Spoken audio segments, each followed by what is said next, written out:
Hello, welcome to What Matters Most with Faith Community. I'm Fawn Ellerbrook, and I'm so glad you're here as we launch this new adventure of podcasting. I'm really excited to bring these honest and encouraging conversations to you wherever you're at. As we kick off this series, I sat down with Josh and Lauren Earls to talk about the vision and purpose behind the podcast, as well as where we're each at with the process of discovering what matters most in our own lives. So without further ado, let's jump into that conversation.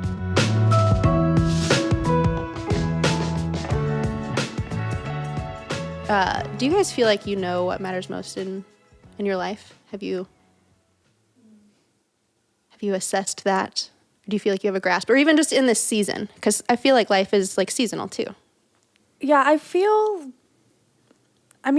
me, I have very cliche answers. Like, That's in okay. this time of my life, like, for me, I'm visionary. I see big picture. I see all the things that I want to do or what I feel like God has for me. Even if I don't know specifics, I know it's big and I know it's out there.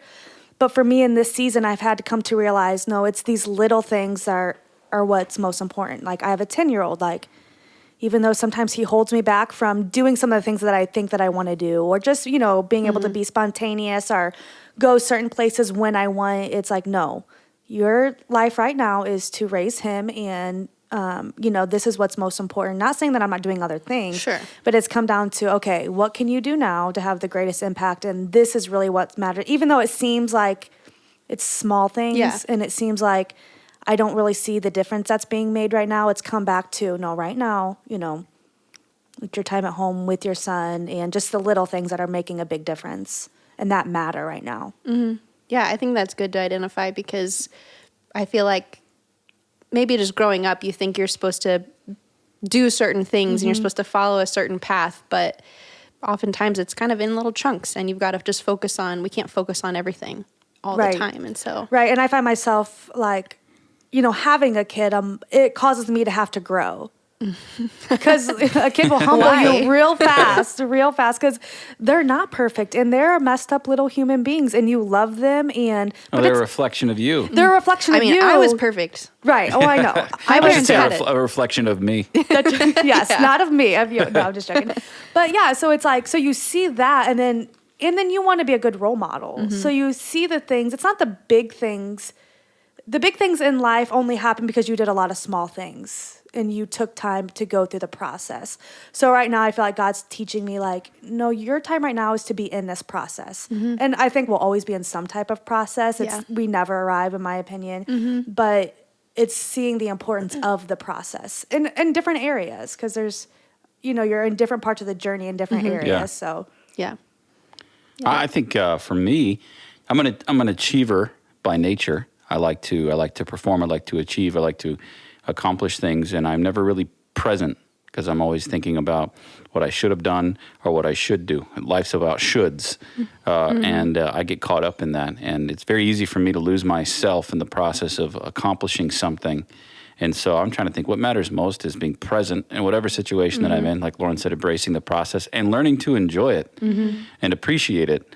And not losing myself. So who am I becoming rather than what am I doing and what am I accomplishing? Because I will define myself on the basis of what I've accomplished or how I felt that a performance went. Even a message can be a performance. This podcast could easily become a performance. Did I perform well enough for you to like me? And not do you like me? Do you like what I did? Do you like what I said? And then my acceptance as a person becomes on the basis of not who I am, but on what I've done. So I just think for me, what matters most is number one, being okay with me, liking me, who I'm becoming, and not judging others on the basis of what they think about my performance or my achievements. If that makes sense. Yeah. So what matters most is I'm just trying to be present right now and appreciate it and be focused on who I'm And becoming. then there's me on the other side where I'm so present that I'm like, oh, there's other things out there. And naturally, he's an achiever. Naturally, I am trying to find happiness in life. Like, how can I be happy? Is it this big bowl of pasta that's going to make me happy right now? Is it, binge watching a show, which those are not always healthy things. Hey, but it's good sometimes. Right, it's good. And I appreciate those things and I love those things and I don't think it's always wrong, but it's like what matters to me now is finding joy in the midst of not always having what I want, when I want it, how I want it. Yeah, and I'm more like, that bowl of pasta you're eating right now isn't going to help you accomplish this goal that you told me about 2 days ago. Yeah, so actually last night we were eating a late dinner and Carson had some leftover mac and cheese and I was just eating it. I knew I shouldn't have because I'm trying to, be good. Yeah. And I'm While I'm making vegetables and rice but and I was baked chicken. hangry, guys. I was hangry. Oh, that's the worst time when you're waiting on food to cook. Oh man, because I really do get hangry. And so I'm Yeah. like, this is so good. And he's like, can't you just stop? And I'm like, no, because it's Literally cannot. it's literally making me happy. I said, throw it away. The trash can's right there. She goes, don't you want me to be happy? And I said, that's a tricky question. You want to be happy right now, or do you want to be happy in 2 weeks when you step back on the scale? Both and. Both and. Yes. Which is why this conversation is so important. It is. Yeah. Because Yeah, for sure. Because you can't always have both and. you can't. And you got to be willing to give something up. Yeah. And that's where, for me, what I'm learning is because I naturally will just say, well, suck it up. Suck it up, Buttercup, and what do you want to achieve? Now go do it. And don't complain to me along the way. Because that's what you do to yourself. Yes. Yeah. Yeah, nobody, I don't make an excuse. There are plenty out there, and that's made me hard against other people. Yeah. Like, get up, do something. Sure. I don't feel sorry for you. Yeah. And now I'm supposed to be a pastor. Well, on that note, why don't you guys introduce yourself? I'll start. I'm Fawn. I'm the communication director at Faith Community. And who are you guys? Go So ahead. my name is Lauren. And the male voice you're hearing is my husband, Josh. And we pastor here at Faith Community. I am the community life coordinator. So all things culture, fun things, coordinating lots of different things. I have my hand in a little bit of everything. But overall, we're pastoring this church together. And for the most part, it's a lot of fun. Yeah. And as she said, my name's Josh, and I happen to be the lead pastor. And it's a lot of fun. Yeah. It's so much fun working with the team. Yeah, we love our team. The team. Yeah. I mean, they're pretty great. They're awesome. Oh, cool. Well, yeah, I love talking about that because I think everybody's on a journey of figuring out what matters most to them. And I don't really think we can be fully mature and healthy and impactful human beings if we don't have like a focus on what those things are. So we've been talking for a while about what we can do to encourage people in the digital world. And so we just decided to start a podcast. So this is our first ever podcast outside of Sunday mornings. So that's really exciting.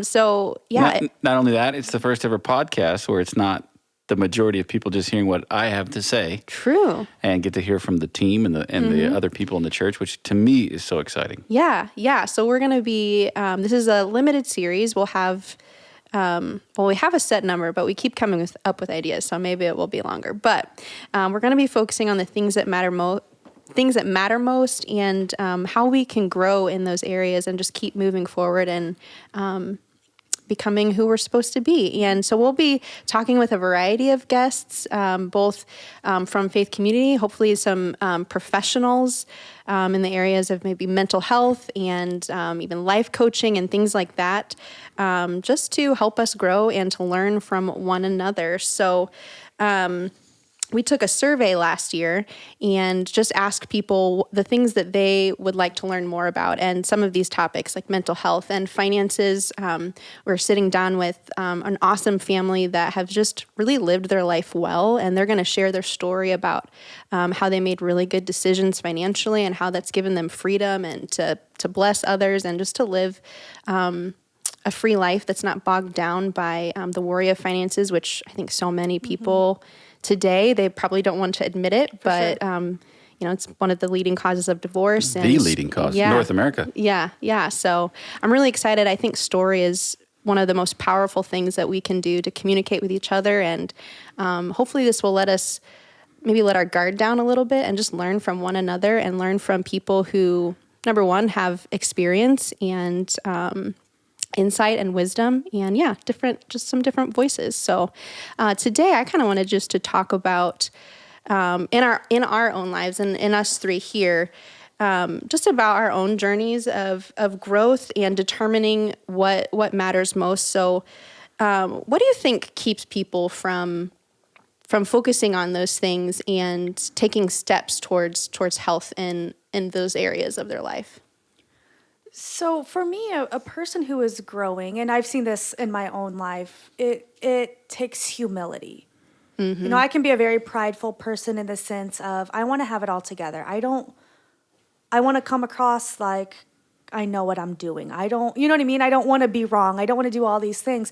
And if I constantly live in that state and don't humble myself, I'll never address the areas that I need to grow. So for me, it's realizing, yes, there's lots of different areas, whether it's relationships, finances, parenting. We can always grow in those areas. But the first step is humbling myself and realizing, hey, you're not perfect, and that's okay. Because God uses the weak things in our lives to glorify himself. So it's taking that first step and being humble and just acknowledging like, hey, I need to grow. And I think in this day and age, in our culture and society, that there are so many things that we can distract ourselves with. I can completely avoid any problems at any time through many different avenues.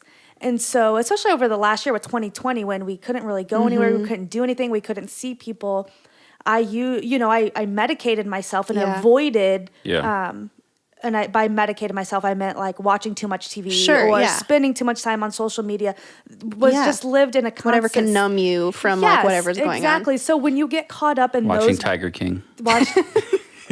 Oh my goodness. Thank you for that wonderful memory. I forgot about that. That was, yes. I never saw that. I never watched Maybe that. that was You didn't? No, I didn't. Oh. Maybe that was my rock bottom. I heard so much about it. I felt like I was there already. So anyways, you find yourself, it's easy to avoid your problems. Yeah. And I don't know. So for me, it was being like, okay, you don't know everything. You don't have it all together. And that's completely fine. But let's humble ourselves. And if I really want to be the person that God's created me to be, I need to take the step forward. Yeah. Yeah. Well, I think you said what keeps people from growing? Yeah, like what would prevent them from taking an honest look at these things? I think what Lauren said is right on. But I also think in the day and age in which we live, there's perceived growth. Like I feel like I'm growing because I'm listening to a podcast. No shade on the podcast, but I'm listening to a podcast. I watched a YouTube video. Yeah. I went to a conference. I attended a seminar. You're feeding yourself information. I'm getting information. I bought a gym membership. Interesting. I did something that is a perceived form of growth, but I didn't really grow. I just got information.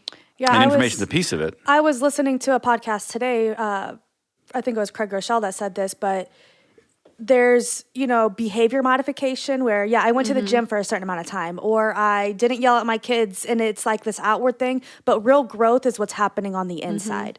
So it's easy, like you said, to have perceived growth because I'm acting a different way, which is good. You should try to do those things, but are we really growing on the inside? Are we addressing the root of the problem? Yeah, well, and if you're not changing the way that you think or the paradigms that maybe you're operating in, like, you could change your behavior for a little while, but then will you be able to sustain that kind of growth or however you feel like you're taking a step forward? Will you, when something challenging comes, I think we saw that in 2020. You've said a lot, like it just revealed what was already going on. Yeah, it wasn't that like all of a sudden I'm not able to handle crisis. Like you weren't able to handle crisis beforehand, right? Now one is here and you don't know what to do. And I'm saying that like for myself, I think it was a very revealing time in most people's lives of what's actually going on inside, and hopefully we can look at that. Go ahead. Go, keep going. I was just gonna say, hopefully we can look at that and not feel bad, but figure out and just trapped like in that one spot, but figure out what we can do to move forward and keep going. I think as you're talking, I was thinking we planted some flowers around our deck. People came in, landscapers, and they built flower beds, and then we planted flowers. So we added things to the soil. And what I've noticed is this, Lauren and I have noticed, is that the growth of the plants don't is not solely contingent upon what we put in the ground. It's contingent upon what we're willing to take out of the ground. True, yeah, that can that's continue good. to give life to the plants, like the weeds that have popped up and the things that have grown faster than the flowers. Yeah. But without that time of being incubated in the soil, they're a mile wide and an inch deep. Yeah. And so like growth is, what am I willing to remove? What am I willing to take away? Because in a spiritual sense, let's pray for God to send rain for this thing to grow. I heard a pastor say that when the rain comes, even the weeds grow. Everything grows when the rain comes. And so what are you willing to remove? Yeah. And are you prepared for the growth that requires removal and not just addition? Because growth isn't always addition. That's good. I think we're done. It's not always addition. Yeah, that's so good. What are we willing to let God remove from us? Yeah. Yeah, and how it requires humility. That Humility, process for of- sure. Yeah. Well, and because it happens oftentimes when nobody else is seeing it. And we want to be acknowledged for the good things man. we're doing. We Yeah. want somebody to notice. We want to post it all Yeah. over the place. But usually growth happens In obscurity. in In obscurity, yeah, that's good. That's really good. What are some of the things you guys have done, and maybe even in the last year? I know for me, I get stuck, like, I don't like to change. I mean, I like the idea of change. It sounds exciting, except for I don't like doing it. Unless I decided that it was a good idea and I get to do it however I want to do it, then it's a good thing. But I get stuck, like, I get overwhelmed by, like, oh man, I'm really harsh, like, for myself. So it's like, I got to fix all this stuff and I don't know what to do. Like, where do I even start? But I think what I'm trying to, a lot of what you said, like being present now and kind of just focusing on like what I can do, what I can control, and then just figuring out one step, like not trying to do all of the things. Like, what are some of the things you guys that have helped you or that you've put into practice to help you take steps towards either like emotional health or anything like that?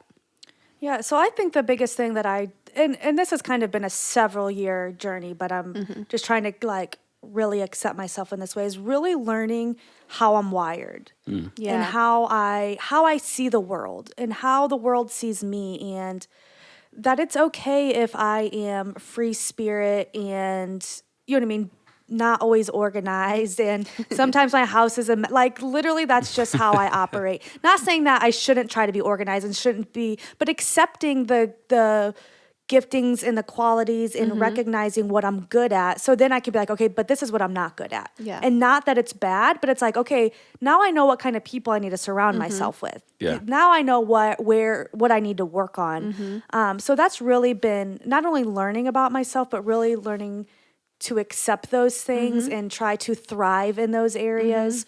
So then I can see where my weak points are, so I can work on those areas. Yeah, I think I'm excited to talk with Steve Stratos. We've some of our team at Faith Community has walked through like the leadership coaching with him, and that is a really big piece of it. And I remember when we first did like disc profiles, I was really offended by it because I was like, I don't want anybody to define me or put me in a box. But really, I think it was more I was afraid of what it would reveal. Right. Like I'm not as maybe outgoing as I feel, because I want to be like this outgoing, really bubbly, like can get everything done and take charge kind of person. Because I don't know, maybe that's just what society casts as like that's the ideal human. I don't know, or in my mind maybe.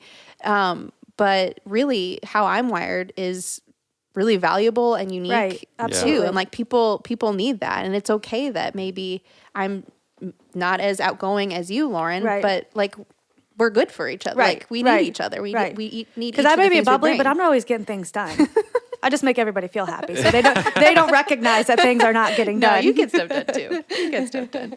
You get in the zone. Yes, I do have zones. I definitely work in sprints. You which just don't is get okay. things done in the normally Yeah, it may be defined midnight, box. but things are getting done. Hey, you know And what? that's when I love it. I love it. Sometimes I'm more creative. When I was in school, I would write papers at 1 a.m. because that's when I felt more creative. Yeah. Yes. Also, I was procrastinating, but Right, right. but also it was more. It's the middle of the night. I had watched The Holiday like 4 times Oh, by that yes, time. I love that movie. That was my homework movie. I love that movie. Yeah. I think for me, the biggest thing I did the past year was decide to go to counseling. That was great for both of us. Yeah, Him going to counseling was great for both for of us. sure. I think one of the reasons, not number one, but one of the reasons was I stopped using Lauren as a counselor. to try to alleviate anxiety or whatever, and just say, hey, there's some patterns of thinking that are here.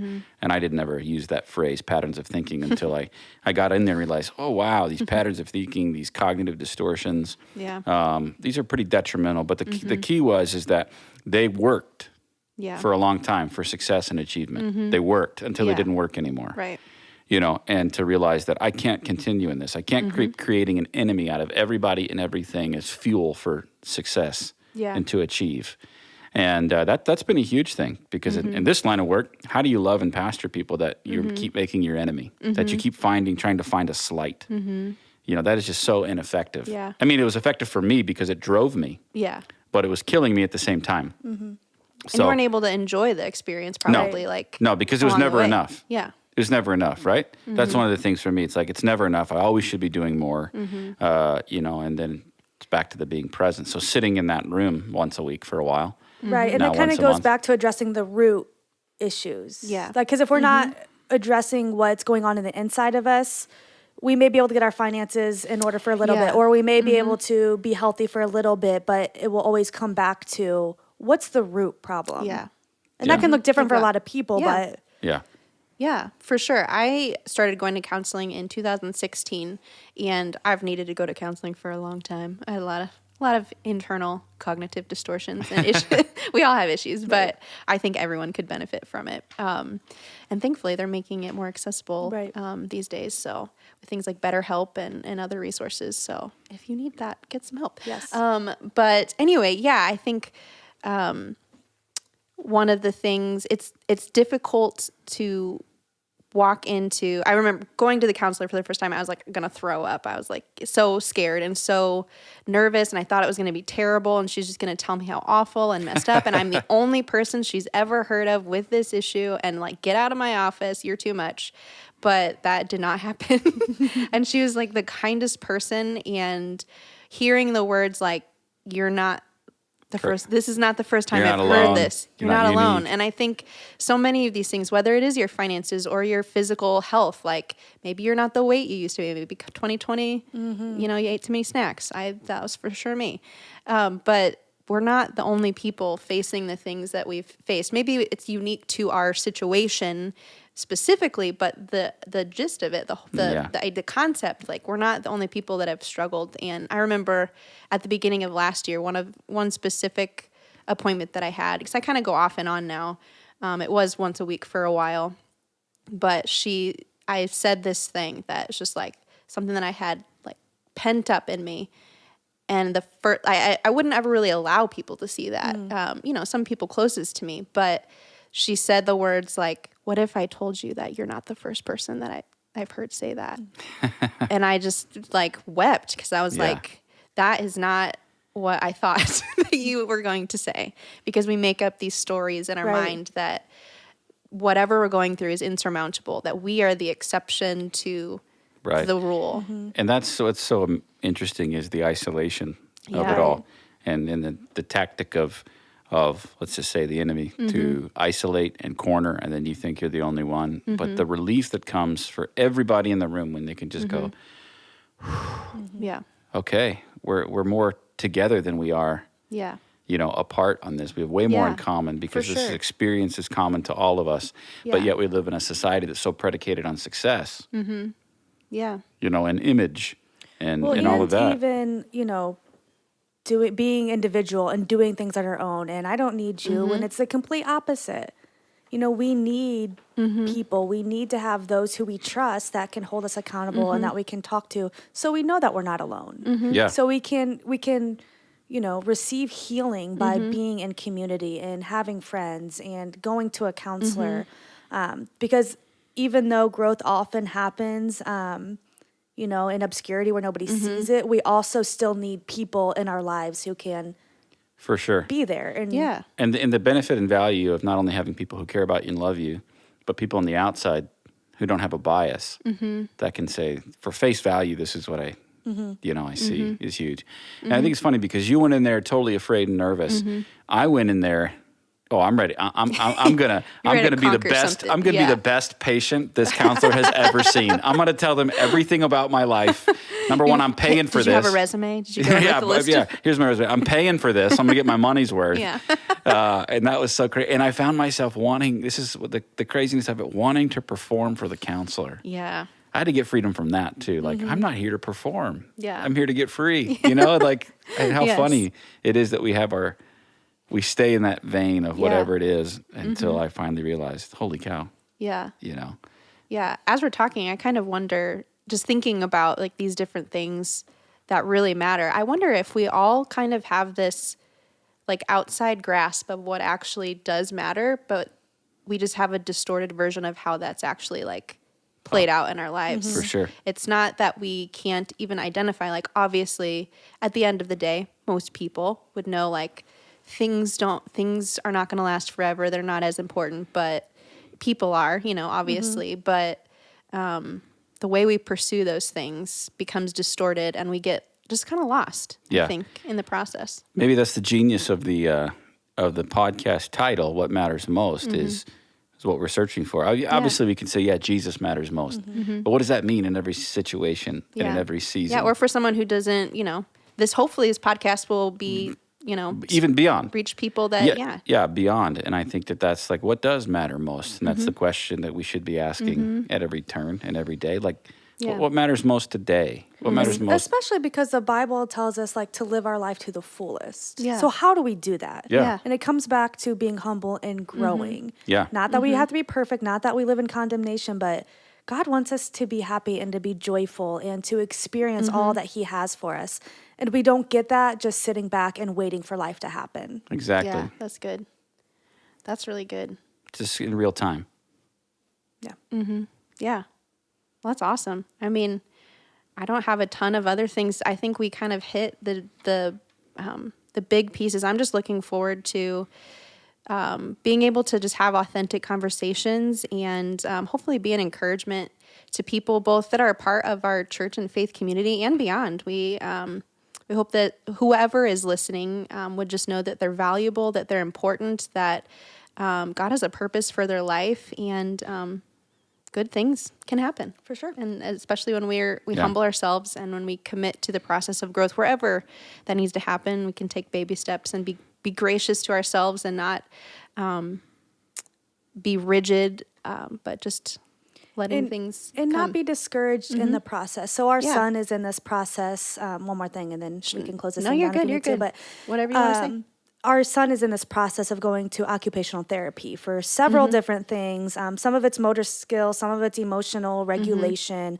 All tied back to retained primitive reflexes. Yeah, so he has these reflexes that babies words. have that 10-year-olds should not have. And so it's just the process of basically new pathways in his brain. Anyways. Which is fascinating and incredible that our brains can do that. So fascinating. And it's crazy because you do not see the change day to day. No.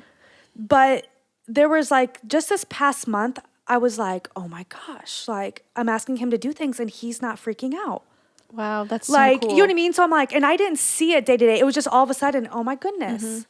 Like, you know what I mean? Things are getting easier, but I didn't see it day to day. I didn't see it in the ins and outs. I saw it like. And not only that, awesome. if you don't see it day to day and you don't recognize the progress that's made, when something small happens, you pounce on it. Right. And you don't realize like, oh, he hasn't done that in 3 weeks. Where before that was 6 out of 7 days a week. Right. So now I'm not acknowledging his progress. I'm not saying good job. I'm still condemning and criticizing because I'm looking for the negative rather than focusing on the growth. Yeah. And that growth is progress and it's incremental. Yeah. Right. And that even Yeah. happens with us in our growth. Yeah. So we may not see the change day to day, but we'll look back 3 months, Yeah. 6 months and be like, look at the difference. And Yeah. And if we could say this, me, we could all agree. I don't know. Maybe. See We'll what see. you have to say. All that, like how we view growth, ultimately, is how we would view the Father in his attitude and his disposition towards us. That when we screw up, we're like, man, God is so focused on that one thing we just messed up. When He's just saying, no, hey, you have come so far. You're not where you used to be. You're not where I want you to be. But let me tell you how far you've come. Let me show you how good of a job that we are doing together, that He's walking this journey with us together. And that's huge. Like I look at what Carson's going through, and it's just, I see my disposition as a father towards him. And I'm like, that's how the Father, views us. Yeah. He's willing for growth to be Yeah. incremental and a progression. Yeah. And he does it with us. And he's not standing on the other side just waiting for us to get there. Yeah. Say it. Like I said at the beginning, what's your excuse? Right. Stop. Right. Suck it up. Right. No, he doesn't do that. Yeah. Right. I think there's times where he pushes us and he's saying, hey, don't quit. Don't feel sorry for yourself. Keep going. But he's not harsh. Right. There's that parable, I think it's the parable of the talents, when the individual that buries the one and the master comes in, why did you do that? And he said, I knew you were a harsh man. And because of his view of the Father, who represented this of being harsh. And it's like, how often do we have that viewpoint of the Father? And I knew you were harsh, or I knew this. Yeah. No, you didn't know that's what you thought. It's what you believed, and I don't think my point is, I don't think we can grow Right. when we're so afraid. Right. Yeah. Right. Oh, And matter of for sure. fact, that fear will create a self-fulfilling prophecy. Sure. Yeah. And if we're living in fear, we're not going to grow. So Yeah. get out there and do it afraid. Right. Be humble. Be willing to fail, Yeah. because you're going to fail forward. Yeah. Yeah. That's so good. I think we are often the ones that stunt our own growth. Yeah. And just keep ourselves where we are when we could be moving forward and living, that full, abundant, joyful life that is promised to us. So, Yeah. Well, for anyone listening, we are just so excited for this podcast and just to be able to hopefully encourage you and reach you and meet you wherever you're at throughout your day, whether you're driving or on a treadmill or whatever you might be doing right now. But we just look forward to the first episode. Watch our social media. You can follow us on Faith Community, at Faith Community on Facebook and Instagram, and we'll be putting word out on the first episode soon. So thanks, guys, for being here. Hey. It was Thank awesome. you. This Thanks for conversation. having us. Thank you. Yeah. Awesome. Hasta luego.